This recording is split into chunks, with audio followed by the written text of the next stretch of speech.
नमस्कार। आज हमारी चर्चा का विषय है दृश्य में न अटक करके हम लोग अपने दृष्टा स्वरूप में लौटे। इसका क्या अभिप्राय है?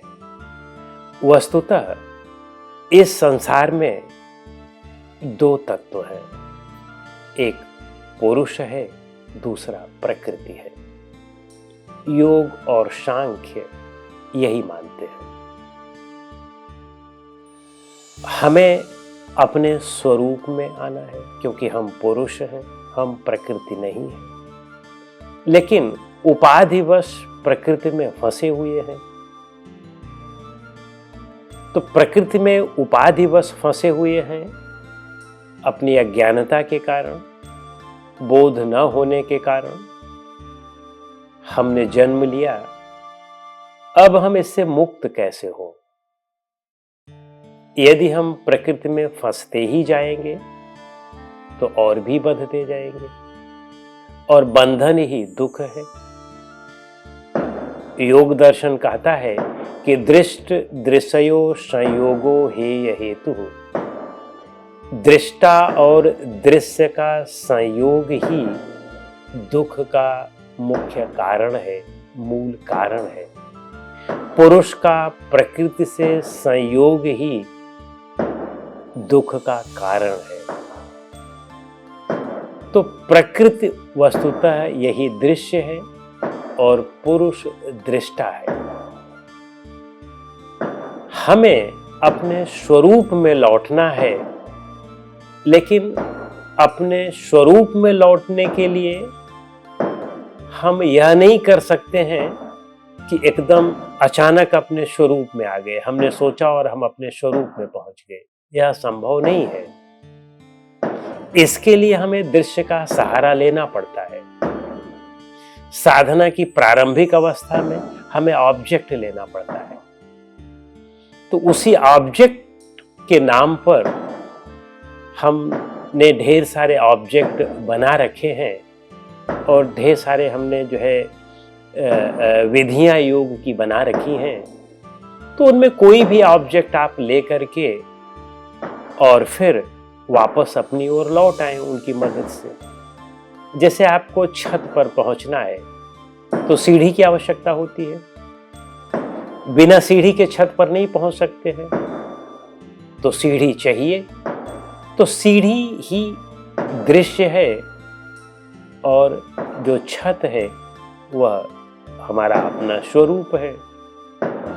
तो सीढ़ी उतरने के लिए भी होती है, चढ़ने के लिए भी होती है। सीढ़ी का उपयोग दोनों चीजों के लिए कर सकते हैं। तो इन्हीं बातों को दृष्टि में रख करके हमारे यहाँ जो साधु संतों ने अनेक प्रकार के ऑब्जेक्ट बना दिए, अनेक प्रकार के मार्ग बना दिए। जैसे प्राणायाम भी एक मार्ग है। प्राणायाम के अभ्यास से भी वहां तक पहुंचा जा सकता है। यद्यपि उसके लिए वैराग्य की भी आवश्यकता होती है, लेकिन अभ्यास में हम प्राणायाम का अभ्यास भी करके वहां पहुंच सकते हैं। महर्षि पतंजलि भी कहते हैं कि प्रक्षरधन विधारणाभ्याम वा प्राणस्य। उससे भी आपको संप्रज्ञात समाधि लग सकती है। लेकिन ये ध्यान रखें कि ये प्राण आदि ये सब जड़ है, यानी दृश्य है। इनकी मदद से आपको दृष्टा तक पहुंचना है। दृष्टा श्रेष्ठ है क्योंकि दृष्टा चेतन है। दृश्य तो जड़ होते हैं और जड़ विकारी होते हैं, परिवर्तनशील होते हैं। उनमें तो विकार आते रहते हैं और वे ट्रांजिएंट हैं, टेम्परेरी हैं। तो कहने का अभिप्राय है कि प्राण की मदद से वहां तक पहुंचा जा सकता है। या नाद है, हम नाद सुनते हैं, कोई शब्द सुनते हैं, ओम का शब्द हो गया या कोई भी नाद हो गया, उसको हम सुनते हैं। कान को बंद करके कोई नाद सुनते हैं या कोई शब्द सुनते हैं। लेकिन इसका यह मतलब नहीं है कि नाद ईश्वर है, नाद पूर्ण है। हमें नाद को प्राप्त करना है।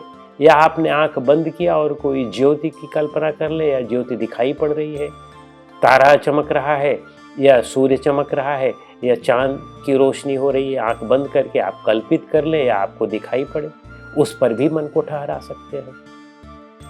लेकिन इसका यह मतलब नहीं है कि वो जो ज्योति है वह ईश्वर है।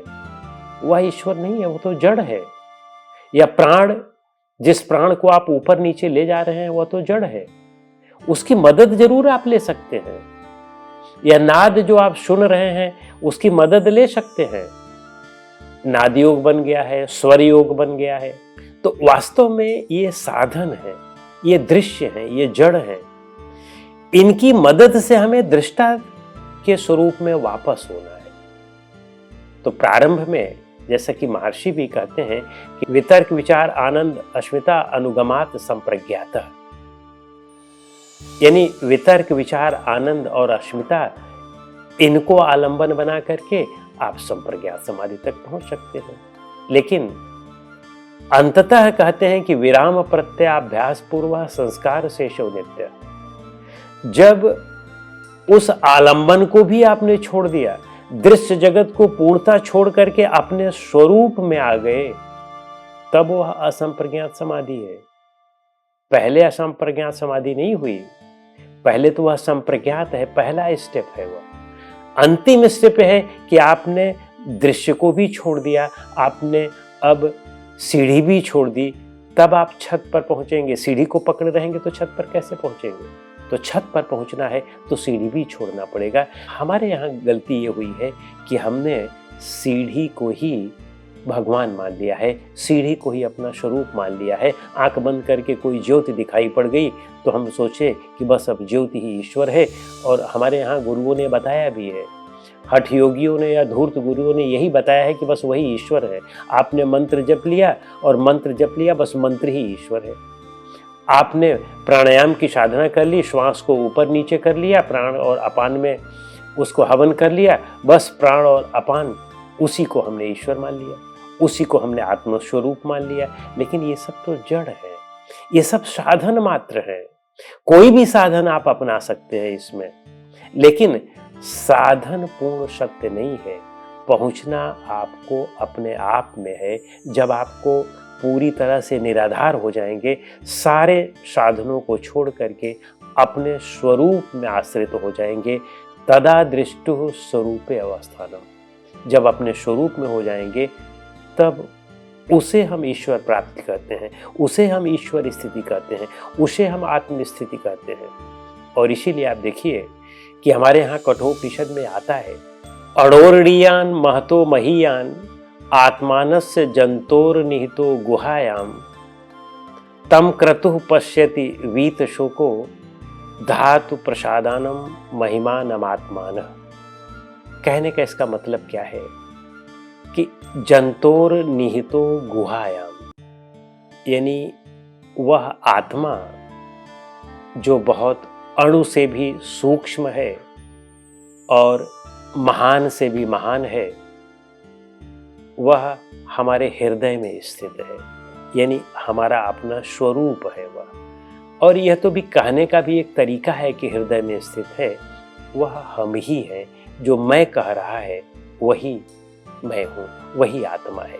यानी वहाँ तक पहुँचना है, बाहर के दृश्यों से हट करके वहाँ तक पहुँचना है। जैसे आपको अगर कोई कांटा चुभ जाता है पैर में, तो उस कांटे को कैसे निकालते हैं? किसी नुकीले कांटे से ही दूसरे कांटे से निकालते हैं। तो दूसरे कांटे से निकालते हैं, जब वह निकल जाता है तो दोनों को फेंक देते हैं। तो कहने का मतलब कि दृश्य जिसमें हम उलझे हुए हैं, उस दृश्य में उलझने की वजह से ही हमने बंधन बना रखा है। अब जब उस दृश्य से निकलना है तो उस दृश्य की मदद लेकर के ही हमें निकलना है। तो दृश्य की मदद ऑब्जेक्ट के रूप में लें, प्राणायाम के रूप में लें, नाद बिंदु के रूप में लें, ज्योति के रूप में लें, स्वर के रूप में लें, लेकिन जिस रूप में ले रहे हैं वह हमारा स्वरूप नहीं है। उसकी सहायता से आपको अपने आप में आना है और उन सारे आधारों को छोड़ देना है। तो इसीलिए कहते हैं कि तदा दृष्टु स्वरूपे अवस्थानम। तो यही कहने का अभिप्राय है कि दृश्य को सत्य नहीं माने। जो हम लोग मंदिर, मस्जिद, गिरजाघर, गुरुद्वारे जाते हैं, ये सब दृश्य हैं, ये हमारे ही तो बनाए हुए हैं और हम इन्हीं की पूजा करके इन्हीं से ही सुख दुख मांगते हैं। जो चीज हमने बनाई है, जिस प्राण की प्रतिष्ठा हमने स्वयं की है, मनुष्य ने की है, वह उसी से सुख दुख मांग रहा है। वास्तव में सुख दुख वहां नहीं है, उसकी मदद से आपको अंदर आना है, अपने मन को एकाग्र करके। और अपने जो वासनाएं हैं उनको समाप्त जब हमने कर दिया, तो यही कहते हैं कि तम क्रतुः पश्यति। निष्काम जो होता है वही उस स्थिति को देख पाता है, वही उस धातु के प्रसाद पर स्थित होकर के पूर्ण सत्य को देख पाता है, यानी अपने आप में स्थित होता है। तो निष्काम बनना है, और तभी हम अपने स्वरूप में वापस प्रतिष्ठित हो सकते हैं। नमस्कार।